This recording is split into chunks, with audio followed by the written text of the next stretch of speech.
Well, John, it's February, so it feels a little strange saying Happy New Year, but Happy New Year to everyone and to you. Thank you so much. Yes, it feels like we're well into it. Although, of Yeah. course, lots of my friends in Asia, they've just been celebrating Chinese New Year, of course. So Nice. they get two bites at that, which is fabulous. I actually said to some of them who I follow and connect with on Instagram, please stop putting the food pictures on Instagram. I want to eat my phone because you're putting that stuff up. So I would love to do Chinese New Year one year, David. We got to do that. Yeah. We've got to do two text podcasts one year Oh, from yeah. Singapore or something, or Oh, yeah. from out there, and sitting together around a table full of wonderful Chinese food celebrating New Year. What do you reckon? Oh, goodness. Like, it's early in the morning for me, and I'm still fancying that. The closest I got, I was in Singapore. Oh, goodness. I don't even want to say how many years ago it was now, just after Chinese New Year, and which was great, by the way, because I stayed in one of the top hotels in Singapore for the price of a motel because Mm, everybody had left and nobody wanted to be there anymore. And I yeah. remember the taxi driver dropping me off outside this hotel and me saying, I think you've made a mistake. I don't think this is where I'm supposed to be staying. I didn't pay enough for this. But it was really fortunate because Singapore was really quiet, but all of the kind of foods and special stalls and all that were still set up. And I Oh, remember this one street that just had food carts all the way along the street. And I would say, aware of all of the sins of greed, but I was in a mess by the end of that street. come on, come on, I can still absolutely. taste it. It was so good. So, Fabulous. John, we've been away Mm, and taking a bit of break, and we're not kind of really back. This is us just dropping in to say hi, to say that we're working on an exciting series for Lent, sort of yep, beginning of March. So Lent begins yep. March 2nd. So we're working on an exciting series for then. But we wanted to sort of just drop in, didn't we, and say hi to everyone, because maybe some people are saying, oh, well, we thought you might be back by now. When's the next podcast coming? Is that right? Yeah, well, I mean, I've been just blessed by people getting in touch, or when I've been traveling around the United Kingdom, going to different churches, just back from Mm. a ministry weekend in Belfast last weekend, and the amount of people saying to me, number one, we're so enjoying Two Text podcasts. Like, I've been blown away by that, and also, when's the next episode? One guy actually said to me, I've caught up on all the Christmas stuff. When's the next one? And so I've been explaining just as people have asked. So of course we've been doing some stuff that we've been leaning into that we needed to do, but I'm really excited about getting back and talking about this fabulous new series we're going to do over Lent, which I think our listeners will really appreciate and enjoy. And I think I'm going to say that if you're angry at the fact that Two Tex is not back yet, it's probably mostly my fault. So I'm going to take the blame on that one.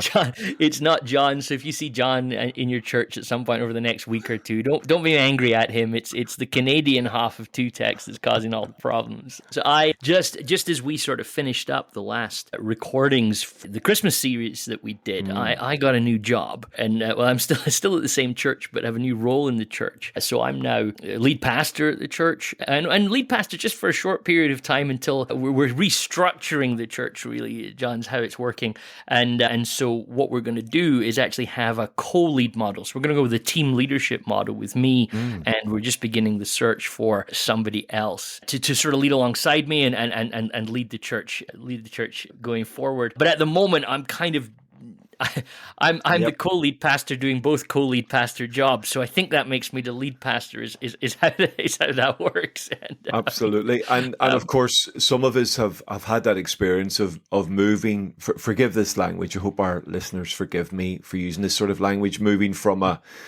sort of a support role in a team, or some people would even use a language of the second chair. I mean, these are not biblical terms, of course, but you Mm. step up from being a sort of a support to maybe a person who's known as a senior leader, and then you step into a lead role. And my goodness, it's one step, but it's a different world. And for those who listen to us who are in leadership and caring for people as well as teaching people, that's huge. I remember my father, who's now in heaven, And my dad was for a number of years assistant pastor, came into ministry very, very late in life for him. So he was in his 50s when he came into ministry in terms of serving as a pastor type role.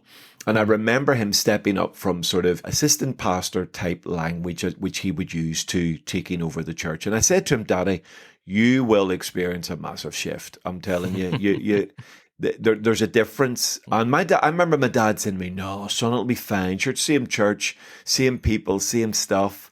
What could be that different? And then he was 6 months in the job. And he came back and he said, do you know that thing you said about like it being really different leading the church rather than sort of being in the number 2 chair? He said, you were right. And I said, well, it's because you're stepping into a new level of authority, and you've been grappling with huge stuff over the new year in January, David. So it was right to step back and allow you to settle into a brand new role. Two techs is our hobby, but this is your calling and job, my friend. So so it was right to step back and give you that bit of breathing space to adjust. No, and I appreciate the time and space, and it's exciting to take the time. And even the whole journey of trying to find a co-lead pastor has been exciting, because I feel like it's probably no surprise to our listeners, there's a sort of biblical drive behind that. One of the things I've long noticed in the telling of the story of the church in the early church, that team seems to be a big feature of how they lead, the leading partnership. Sure. So many of Paul's letters are written and he's with somebody else, and he goes on missionary journeys with somebody else. So I'm really excited for this sort of process to say, well, what would it look like to try and do that in a modern church context, and to lead without the kind of one person, in charge of everything, but do this sort of team and conversation at every level. So 2 Text listeners will be happy to know that I did ask John to take the job, but he is too committed to keeping his sausage dogs in England. And I'm not sure your church would cope with 2 Celts working together, and especially a Liverpool supporting and Man United supporting Celt. I mean, we love Jesus. It's Jesus that really binds us together, but our soccer teams would quickly drive us apart. But no, I'm thrilled for you, David. I'm so excited, and it'll be great maybe in the months to come to get little updates on how you guys are doing and exploring a whole new world for you. And for our listeners, I've been to Westside, and it's a beautiful church, lovely people, beautiful city. Calgary is just it's a great part of the world to live. But of course you've been led there by the Lord and your family, and that you're leaning into a great call. And I'm excited about your future, my friend. I really am. Oh, thanks, man. Thank you so much. And one of these days, either I'll end up back in the UK if travel allowances happen, or you can come over and visit us in Westside, and maybe we could do a 2 Text in person live or something like that. Come on. People could How see exciting us would that be? In the same space. I'll wear my Man United shirt, and you could wear your Liverpool shirt. Absolutely. But listen, if I go back to Calgary, it can't be in the winter. Okay, it can't. Okay, it was magnificent, and you were very kind to me. I mean, we got to do just incredible thing together. But I remember stepping out of your home at minus 37. I mean, the moisture in my nose. I remember feeling, why is my nose going all spiky? The moisture in my nose froze, ladies and gentlemen. And I was like, what is going on? Minus 37. I mean, that's not even normal. That's not, how can anyone survive that? You've got to know that my family still remember that moment. And Laura, my wife, still talks about it. Do you remember when John opened the door? Because I don't know if you remember this or not, but when the door opened, you actually audibly reacted. You went, ooh. Minus 37. I thought people made that stuff up, but it was real. It was real in Calgary. And the amazing thing to any of our listeners who are from the UK, we get a flake of snow and our country shuts down.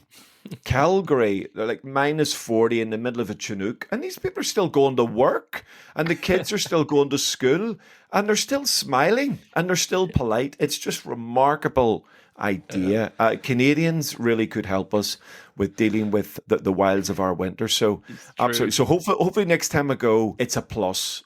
Any number in the plus, David, will be fine. Any number in the plus will be fine. Calgary is a city of extremes, because then this summer we had some days where we were up, like there was a period of a week or so, we were up in the high 30s. And so you're over the course of any one year, you might have a 70-degree swing of temperatures from summer to winter. You have a lot of different pairs of shoes and a lot of different coats. Let me just say that. And so while I've been sort of learning new things, you've been writing, John. I think you've just kind of coming towards the end of or finished another book project. Yes, I'm very, very excited about it. I've been doing some writing on a young man called John Mark, and some of our listeners will have stumbled across John Mark. There are 9 beautiful direct New Testament references to this young man, and of course his life begins with a bit of controversy in terms of the biblical text. I love Dr. Luke. When Dr. Luke writes the book of Acts, he says that John Mark left them at Perga, and then the them there is Barnabas and Paul. And then when Barnabas and Paul sort of have a bit of a to-do over John Mark, Paul says, no, he deserted us. He deserted us. So really the story that what I'm writing, David, is it's going to be called Second Chance, the fall and rise of John Mark. And I have to say, David, I found it profoundly emotional writing it. I found it really, really deeply challenging in terms of the challenges around being a John Mark and the challenges around helping those who find themselves in a situation where they're hitting some difficulties, and how we restore and reclaim and release people back into great ministry. And of course, the story of John Mark is a great one in that it ends so well. And you get this gorgeous movement from someone who's deemed unfit by Paul to being called useful, and in the most tender way. It's just absolutely gorgeous. So it's coming out hopefully in Easter. I'm very excited about it, and I've just loved. So that January gave me the time to land some of the final deadlines around that and get that off to the publisher and stuff. So that's been great. That's fine. So that will be out and available around about Easter time then, you think, yeah? Hope so, because, well, it would be great, because the whole theme of the book is fall but rise, and of course Easter, that sort of life resurrection theme. It would be a great, it's not a deal breaker if it's not, but if we could get something out for Easter or for the springtime, it'll be really, really good. So that's the goal anyway. We'll keep you posted. Yes, no, we can keep people in touch on the podcast about that. And your books are available in print and Kindle ebook format generally, aren't they? Is that right? Yes, the latest ones are. So if people are interested in it, they can get those and have a wee look. So I enjoy the process. I love.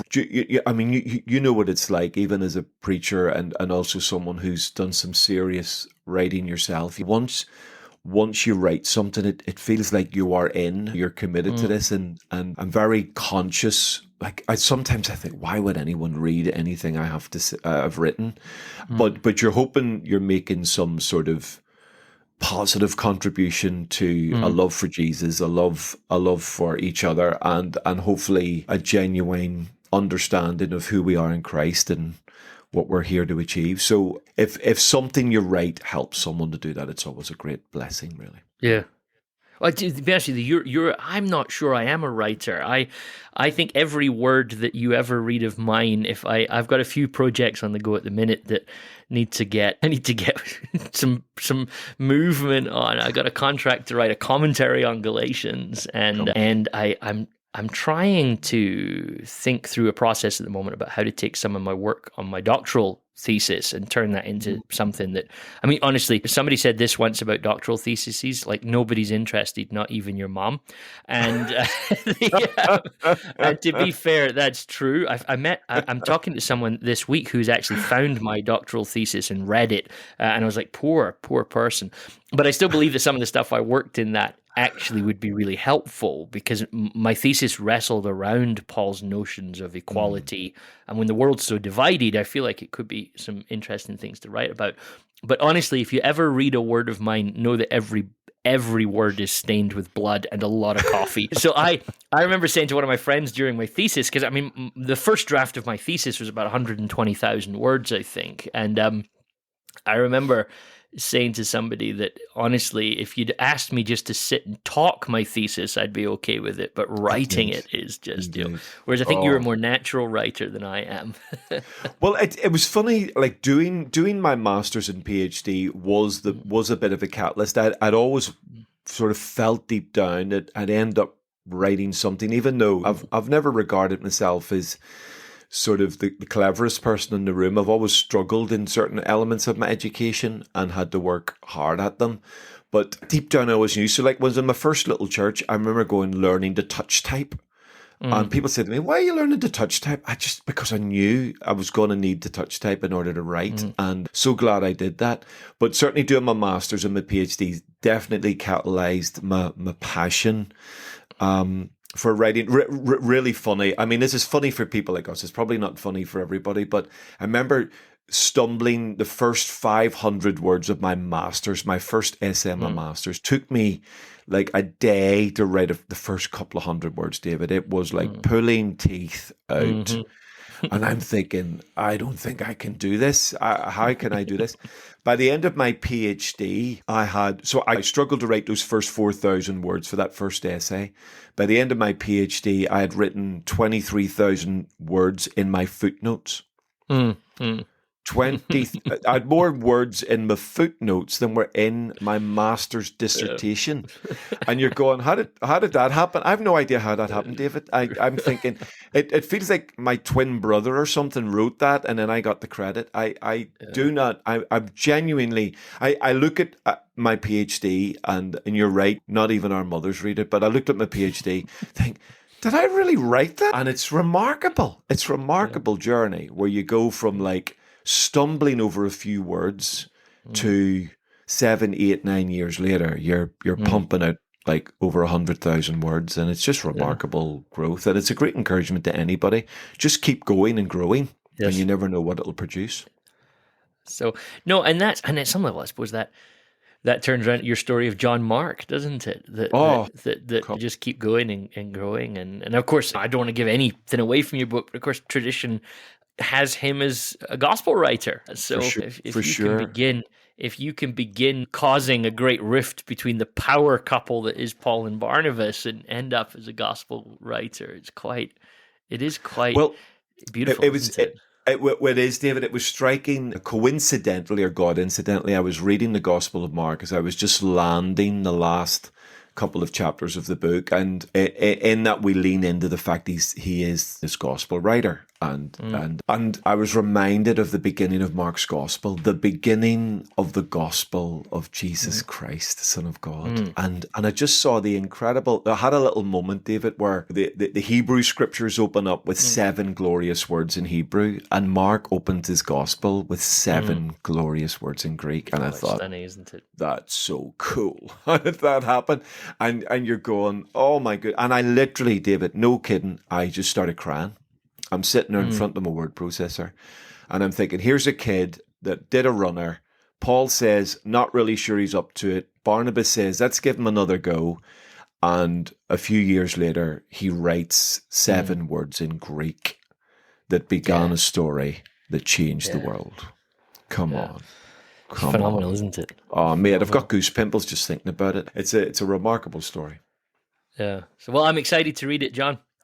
Bless you. You're very kind. Yeah. It'll be you and Dawn perhaps reading it. So thank you for reading it.